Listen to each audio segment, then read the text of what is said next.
Agent Power Huddle is a daily jumpstart, giving you all the tools you need to create an amazing real estate career. Led by top experts in the field, you'll learn how to sell more houses in less time while creating the life you want.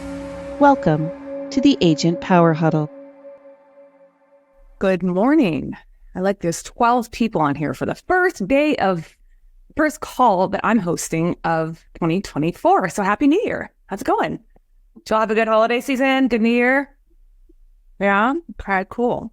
Well, we're going to continue. We're going to just start out the year like hot. We're going to come in hot. We're going to continue with my tech tools because people always ask me, I think, beyond systems, and people are always asking me about systems, okay? People are then asking me what tools I use. And FollowUpBoss is the CRM that I have chosen for my business. So if you don't use FollowUpBoss, this is going to be a really good introduction for you. If you do, hopefully you learn something about how you can use this tool to be, that you can utilize in your business. And if you're using it a different way, come off and share it with me because I'm always looking for ways to improve. Okay, so that being said, how many of you use FollowUpBoss? None. Literally nobody. Okay, cool. Lynea does. Okay, cool. One person uses FollowUpBoss. Okay, cool. So that's fine. I'm going to be talking to a bunch of people who don't know anything about FollowUpBoss, so you're going to learn a lot today. I love it. Okay, here we go. So you can actually probably take a lot of what I'm doing and adopt it to your own CRM.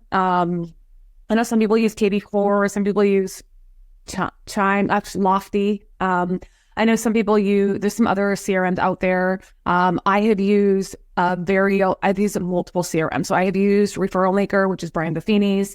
I started my business with that one. I have switched then to, what did I use after that? I think I went straight from there to KB Core. And then I switched off of KB Core into FollowUpBoss, mostly because I like the usability. It's really user friendly, like for me. So this is not for me trying to sell you FollowUpBoss. I have no affiliation link at all with FollowUpBoss. They don't offer a program. So why I'm spending the time is literally because I love the tool. I love what it's done for me and for my business. And I love how easy it is to learn. Here's an example. My admin has no experience in real estate. Zero. Okay. She is in my CRM every single day. She's in my CRM. She knows how to use it. She knows how to set up action plans. She knows how to send emails through it. She knows how to send text messages. So there's a lot that she does on a daily basis.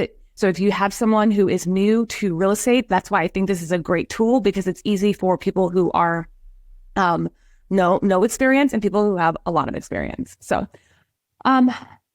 I'm going to give you a little bonus, okay? Because I know people always want to ask about my action plans. What do your action plans look like? What do your drip campaigns look like? Tell me about your system. So I am going to pretend that we have a seller lead come in, okay? A seller lead has come in, whether it's come in through street text, whether it's come in through some of my organic outreach, whether it's coming from a referral, who knows? A seller lead has come in.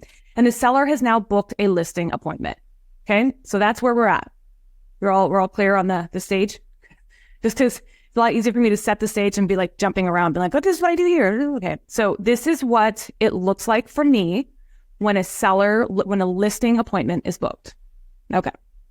So let's share screen. Let me know if y'all can see it here. Yeah, we're good. You can see my screen. Okay. So the cool thing about FollowUpBoss is that, like I said, it's super user friendly. It's very clear what you're going to be doing inside here. So everything for us starts inside our automations. We automate as much as possible. So if you have automations in your CRM and you don't have them set up, you are probably spending way too much time following up with people. Okay. So I love FollowUp to be on autopilot. I love things to be automated because it makes my life so much easier. It just gives me more time to focus on things that are going to drive more sales, more volume, more production, right? So and drive more happiness to my brain. Pretending a seller has come in, a listing appointment has been booked. We have our automation set up S1 through different stages. So S1 is seller 1, that's for the listing appointment preparation, all the way down to seller post-closing. So the seller post-closing actually runs out, I think about 5 years here. And that includes various different things of what we're doing from the time a seller comes in to the time they close. So what happens for us, the really cool thing I love about it is that all I have to do is set up one of two triggers inside FollowUpBoss in order for this action plan to take place. The first trigger is I have to set up the listing appointment. Or the second trigger is I have to add a tag that says listing appointment set. Now, ideally, I never have to add the tag because the calendar is going to do it. And then ideally, that's because I have a listing appointment booked with at least 3 days to prepare. Because I'll tell you what, trying to prepare for a listing appointment in 24 hours is a pain. Does everyone agree with me on that? It's a pain. So I do not book listing appointments unless there's an exception, of course. But in general, I try to book my listing appointments with at least a 3-day notice. Because what you're going to see here is we do a lot of research on the front end. Lots and lots of research is being done on the front end. So what happens is when that seller comes in, the listing appointment is 3 days out. So prepare for listing appointment 3 days out. This action plan includes a ton of things, step by step by step by step. What are we doing? We're going online. We're checking out property estimates. We're doing all of the things that we do. Okay. The other thing that I love about this, and if you have your CRM and you have a team and you want a team, or you want to just like not have things in a million different places, because part of the whole reason I'm going through my tech stack here is to show you how I've simplified my business, is that we actually have notes in here. So when someone comes in and they want to know how to do something, there's notes that are actually in here with the SOPs on how to create it. So here, an SOP. So set appointment in FollowUpBoss. There is an actual appointment standard. We set appointments the same way every single time. We call it the exact same thing. We use the exact same description of the appointment. Because you know why? If you don't have systems and you don't have routine, there's a lot of opportunity for things to slip through the cracks. So inside my CRM, I actually have my SOP in there for what that appointment standard looks like. Pretty cool, huh? I think so. So I'll tell you what, the other day I had my admin come in here and she was preparing for a listing appointment for the very first time. She's never done this before. And she did almost all of it without any help. Almost all of it. There was a couple of questions that she had. Of course, I mean, it's her first time, but she did almost all of it without any help. And that's because everything was right there at the click of her fingers. So all she had to do was simply click and say, here you go. Okay. So, that's one way we use this. And then what happens is in the triggers, then this is going to trigger. Now we need to start the listing appointment checklist. So we have a separate SOP or a separate process for the listing appointment checklist. Because then what happens is once we set the appointment, right, then we have to actually get ready for the listing appointment. And you're never going to go to a listing appointment without actually having everything you want prepared. And so we have this set for us to be at least a day out. And this is everything that we do. We actually have, it's very simple. Here's a master appointment checklist. We have the link for it here. And that takes us over to everything on there. And it's a checkbox. Here's what you need to have for the listing appointment. The next thing that we'll do in here to make sure that people are getting followed up with is we actually have a lot of text action plans as well. So FollowUpBoss is a little different than other CRMs in that you cannot send a bunch of it does not automatically send text messages for you. FollowUpBoss has done a lot of work to try to make sure that your emails and text messages are actually delivered. And one way they do that is by limiting the capacity of how many text messages you can send out per day and how many bulk emails you can send out at a time. Because what happens is if you send out too many and too many people mark it as junk, right? Because how many do you ever get those text messages and I delete it and report it as junk? I do it all the time. Right. And you don't want to do that. Like FollowUpBoss really, really has worked on having their text messages and emails delivered. So they actually limit those a lot. But anyway, so you can't send out a bunch of automatic texts. So we actually have text campaigns built in as templates. And we have an action plan that's like, send out this text, send out this text, send out this text. So my ISA, my admin, and my buyer's agents will all send out their texts as they come due. And it's also kind of nice because then allows them to actually take a second and personalize it if they need to personalize it. So it's kind of nice to be able to do that.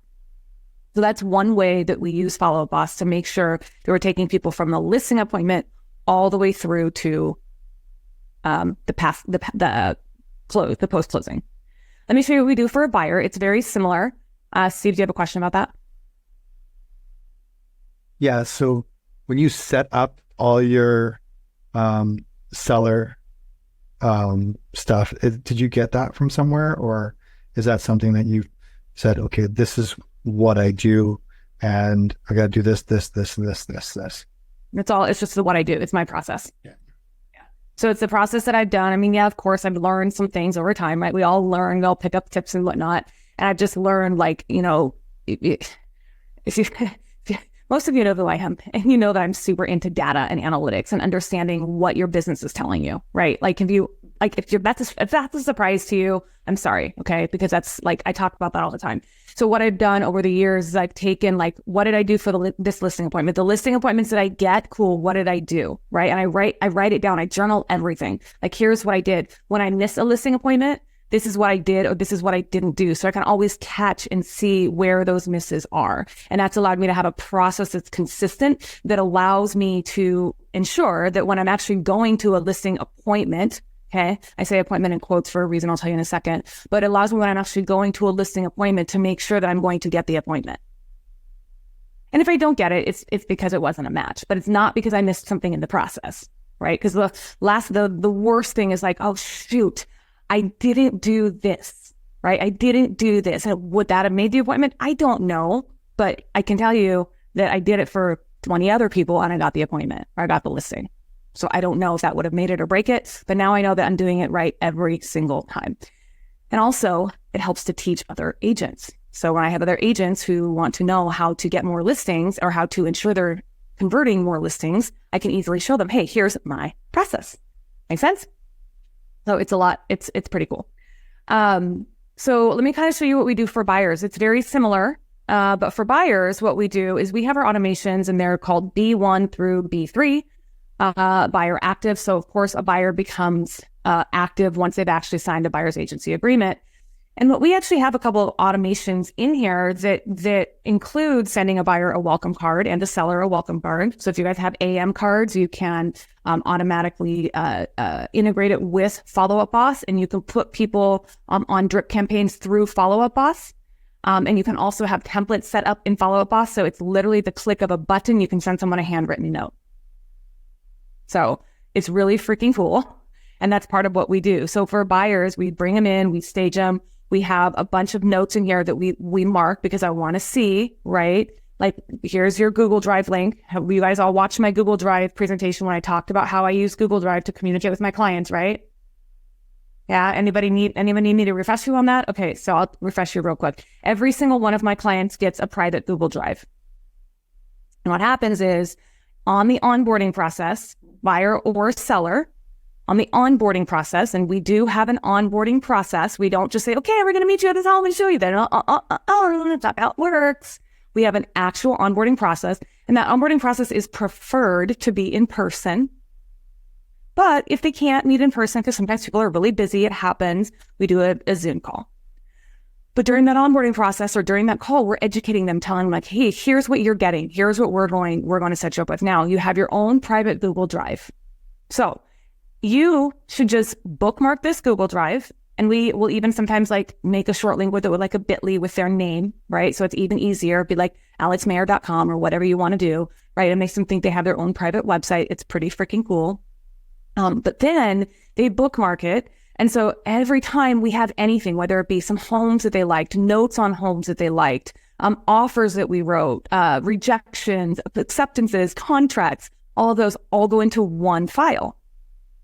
So the cool thing is that your clients are now accessing their portal. The last 3 clients have been like, Lynea, could you please upload that invoice into the portal? I don't see it yet.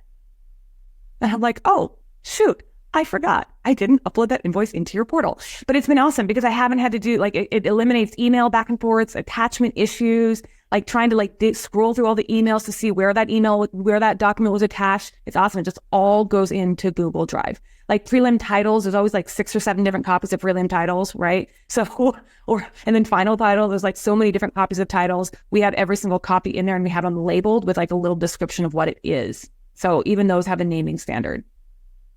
So what happens is during the buyer onboarding process, or the buyer onboarding email, they're getting a link to their Google Drive. And what you're seeing here is I was experimenting with a minute of giving my clients a Notion link. Turned out to be a little bit more tech work tech, too much technology for some people. So Google Drive it is. So we're just going to stick with Google Drive.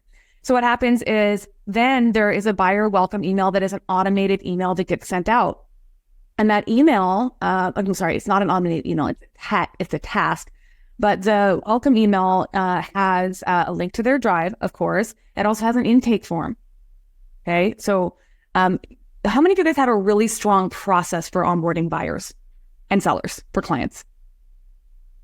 Okay, I'm going to encourage you, if you can change one thing in your business right now, focus on your onboarding process. Don't focus on the listing appointment preparation. Don't focus on all the other things. Don't focus on your transaction management. Yes, that's all important, right? But you can hire a TC. You can easily outsource that right now. You cannot hire somebody to fix your onboarding process.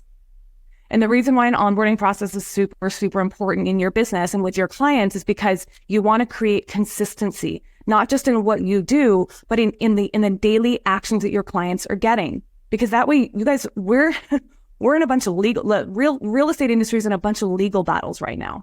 And the number one way that you are going to end up in a lawsuit that you will lose is if you don't have a set process, right? So you need to be on point with your compliance. So master the onboarding process. That onboarding process for us includes an intake form. The intake form is a series of questions that is like, obviously asking them, we've kind of already done the work. So we'll fill out a lot of it because a lot of the work is like, tell us about your home, where you want to live, all that sort of stuff. But the other things that we think about for the intake process is for like long term, like what do you plan? How long do you plan to live in your home? How many of you ask your buyers that? How long do you plan to live here? What do you do with that information?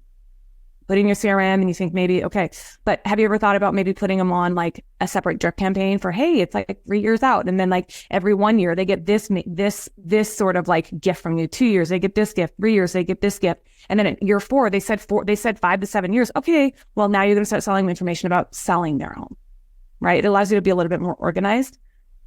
But the intake form includes questions like that. The intake form includes things like, your birthday, kids' names, dogs, right? I never ask about cats just because I'm a dog person, but people sometimes say cats. So my thing is like, well, do you have any dogs? I should probably change it to pets because I love all animals. But that's what the intake form looks like. And so what happens then is the automations inside FollowUpBoss then ask them, this second email is, did you fill out your intake form? Here is the link again. So we're reminding them, and I'm not having to remind them manually because I got to tell you, it's when I have a lot of clients at one time, or my team has a lot of clients at one time, it gets hard to try to remember where everyone is. So you can automate it as much as possible. It's pretty awesome. And then we have a series of emails set up that are kind of just updating them on like next steps in the process, whatnot, what to expect, what's going on in the market, just different sort of educational things.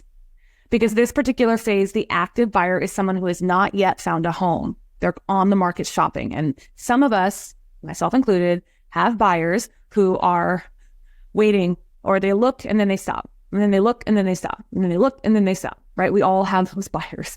So the buyer campaign that I have set up is intended to nurture them for about 6 months. And of course, we turn it off when they go into contract, but it's intended to nurture them. So that way, if for some reason I get busy and I forget to call, which is very rare, but if it does happen, they're also getting an email too.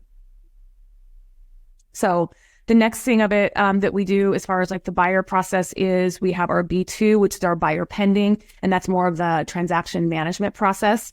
And so we actually manage everything inside Notion. So once we get someone in contract, we actually don't touch them in FollowUpBoss at all, except to send an email. It's the only time we'll touch them in FollowUpBoss when they're in contract. And then once they have closed, Notion will then send them back to FollowUpBoss and put them and stage them automatically into a closed stage. And then they go on to a past client action plan. Okay. Did y'all learn something a little bit about not only FollowUpBoss, but my processes just now? Okay, cool. There's a comment. So do you keep paper? No, I absolutely do not keep paper files.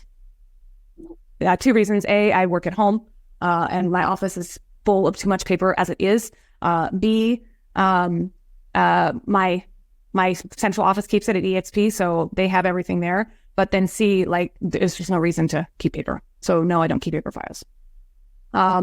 The other one Ashley said is that simple change of giving them their portal link has been a game changer and a huge time saver. Yeah, there you go. There's one tip to take away. So I'm giving you a lot of tips right now. Like, take that one away. Ashley texted me the other day and she's like, I started doing that.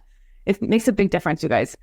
And like you go to Bitly, it's super easy. Bitly, I think you get like 10 free links a month or something like that. I could be wrong, but I think you get like 10 free links, and you can set up like a custom like short link for them. So you could even name it their link, like Alex Mayer file or whatever you want to call it.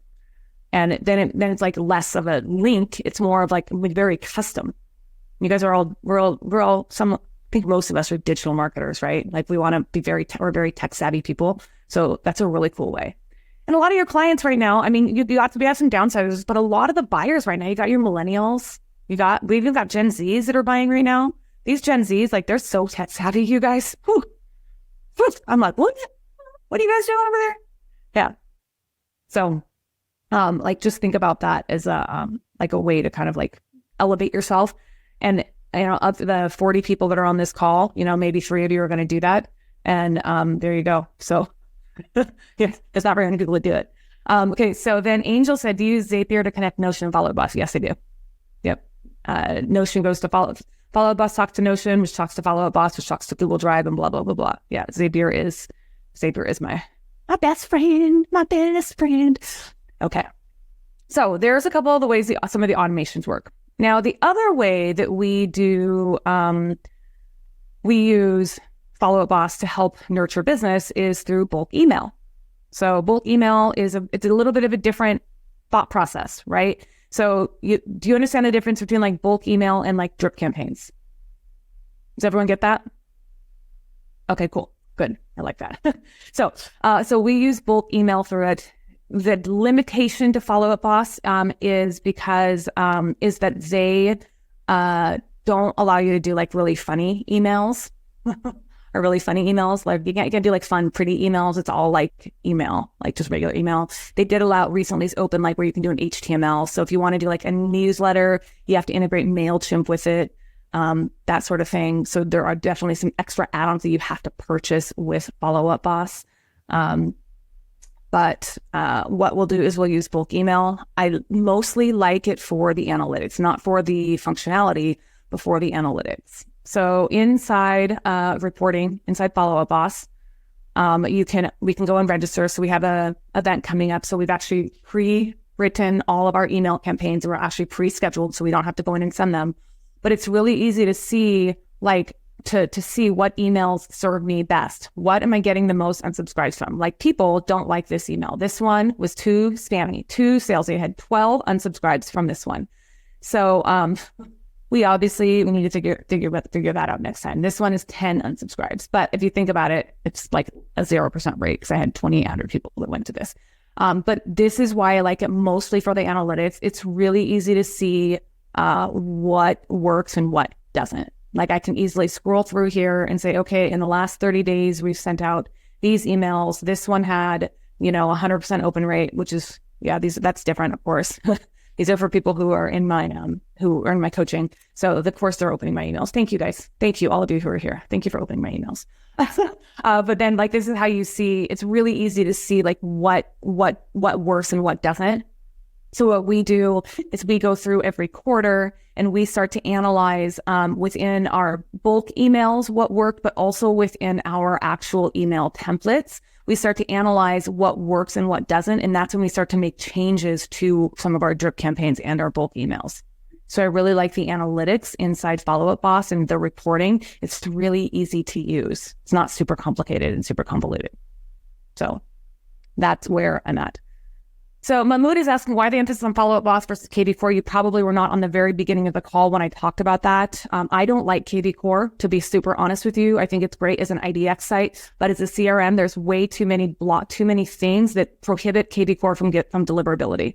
So I get so many emails that people send to me from KV Core that go directly into my junk, even though I mark them as safe. It's because something in the way KV Core sends emails marks it directly as spam.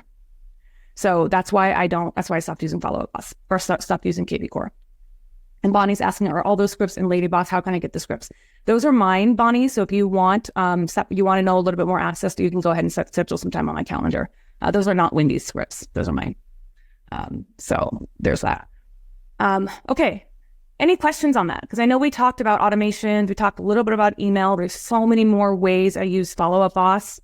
Does anybody have any questions or want me to dive? We have 5 minutes. I can dive deeper into something if you'd like. No. Sweet. We're done. Does anyone else use either your CRM or FollowUpBoss in any similar way or any other way? Or do you have any cool tips to share? No? Lynea, I was, That Deanna. well, Hi, Deanna. yeah, sorry. I'm going to let Jean go because I'll probably just talk to you during office hours. Okay. So, Okay. Yeah, what I wanted to find out, okay, because I saw that it was so detailed the way that you had it. Did you set all of that up? Was majority of it in FollowUpBoss already, and you had to? All me.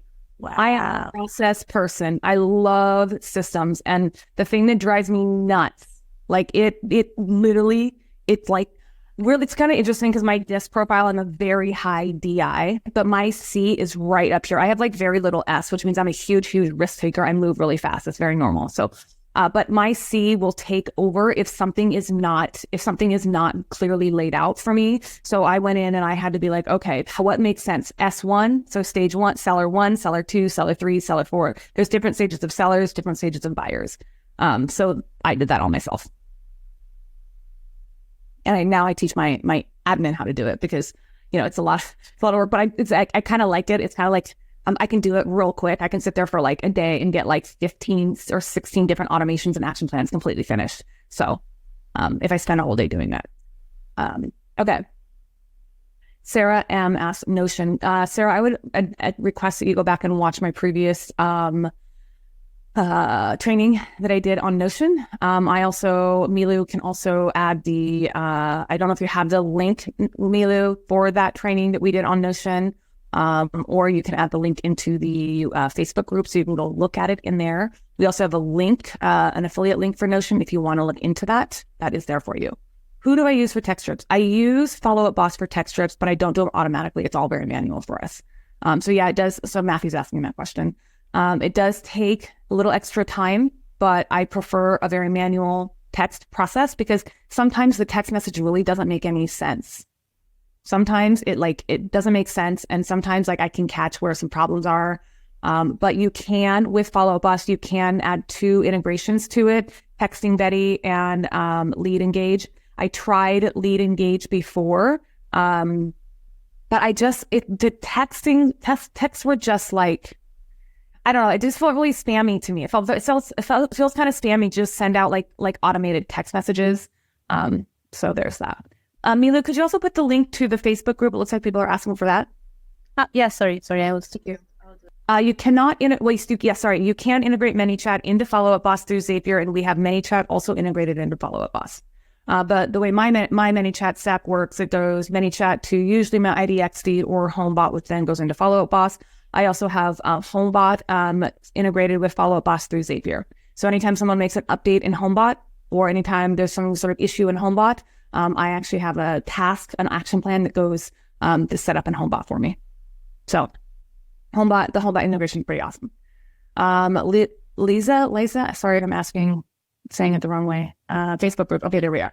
And then Milo, could you put the link to the licensed agents Pick My Brain link, Calendly, because someone's asking for a calendar link for me. So I have a Pick My Brain link on my calendar that she's going to put in there. And then we'll also make sure all these links are posted in the Facebook group too later. And then Darcy's asking, who do you use for your website provider? So I use Wix as my website. LyneaCarver.com is a Wix site. It is a personal branding site. When I got into the business, I refused to be any other real estate agent and just have a real estate website. That's just not me. That's not me. So Wix actually leads people directly to my IDX site, which is run through KV Core. So I do use KV Core only for the website functionality. That's it. But KV Core is directly integrated with FollowUpBoss. So anytime someone does any changes or looks at anything, I never even look at KV Core really, except to set up landing pages or squeeze pages, things like that. So I hope that answers your question. So, that question. So I can use, or is it recommended to use KV Core and FollowUpBoss in tandem? Mm-hmm. Yep, that's what I do. I don't use KV Core's CRM function. I don't like the CRM function, but I use KV Core's website. I do like the website a lot. I love my KVCore site. EastPierceHomes.com. It's very customized. It's very branded. It's very me. But it's definitely a real estate website. And you guys, I hate to say it, but every single realtor's website looks exactly the same. They all do. That's why I have Lynea at Carver.com, because it doesn't look exactly the same. So that was part of the reason I don't like use my KVCore site as my primary site. I have one. I use it, okay, but it's not my primary site. Traffic is driven to LyneaCarver.com. So I have my Facebook pixel set up on LyneaCarver.com and KVCore.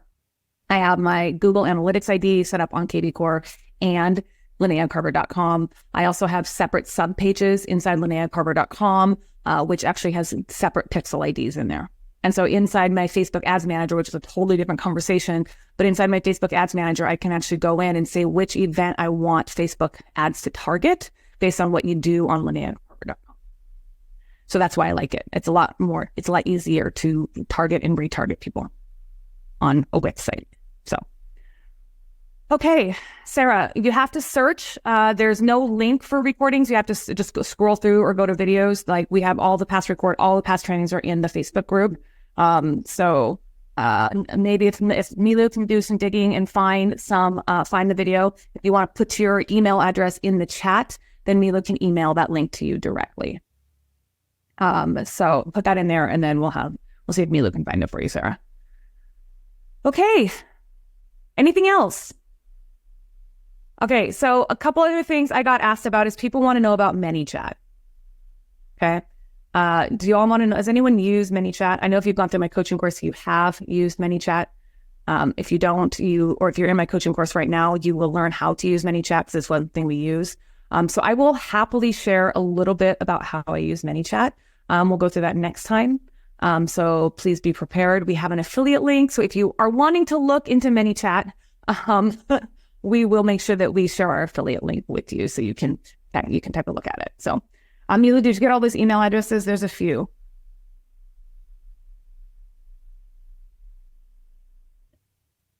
I can't hear you, my dear. Sorry, those headphones sometimes. Lynea, can you throw the ManyChat affiliate link into the Facebook group?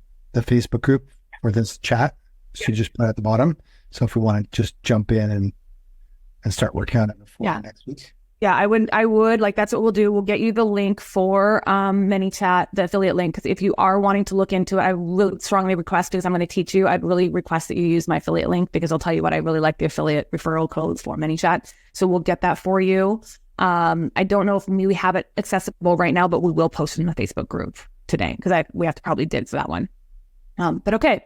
So we'll talk about that a little bit next week. We'll kind of talk about why ManyChat is a must, absolute must. If you want to invest in one piece of technology, one new piece of technology, it absolutely must be ManyChat. It's only $25 a month. Okay. So there we go. And we're going to talk about that more next week. And we'll see you all later. Have a great day. Thanks for today. If you'd like more information or to get connected to the Agent Power Huddle, join our free Facebook group. This call was designed for the agents in our EXP organization, but open to any agent from any brokerage. If you're a guest and you're interested in learning more about EXP or our specific resources within the Agent Collective, reach out to the person who invited you to this call to get more info. Produced by the Agent Collective Media Network.